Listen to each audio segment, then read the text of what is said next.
இது வெற்றிலை கொடி. வெற்றிலை கொடி வீட்டுல வச்சா செல்வ செழிப்பு உருவாகும், வெற்றியை தரும் அப்படின்வாங்க. இது காட்டு வெத்தலை. இதுக்கு ஒரு தன்மை உண்டு. இந்த வசிய மை எல்லாம் பண்றாங்க பாத்தீங்களா, அந்த மைக்கு இதை பயன்படுத்துவாங்க. இந்த வெத்தலையில மை போட்டு பாக்குறேன்னு ஒரு குரூப் சொல்லுதுல்ல, அந்த குரூப் எல்லாமே இந்த வெத்தலையில் தான் மைய போட்டு சில மந்திர கட்டுகளை சொல்லி அப்படி பார்ப்பாங்க.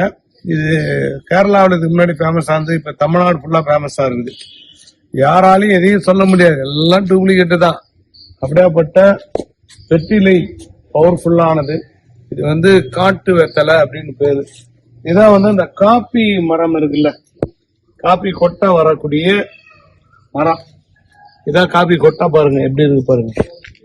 இதுல தான் காப்பி கொட்டை எடுத்து அதை அரைச்சி இது பண்ணுவாங்க. அதுவும் கிட்டத்தட்ட வெற்றிலை மாதிரி தான் இருக்குது. இது ரெண்டுமே இருந்தா தனி சிறப்பு. ஒரே நேரத்துல ரெண்டுமே வளரக்கூடிய ஆற்றல் உண்டு.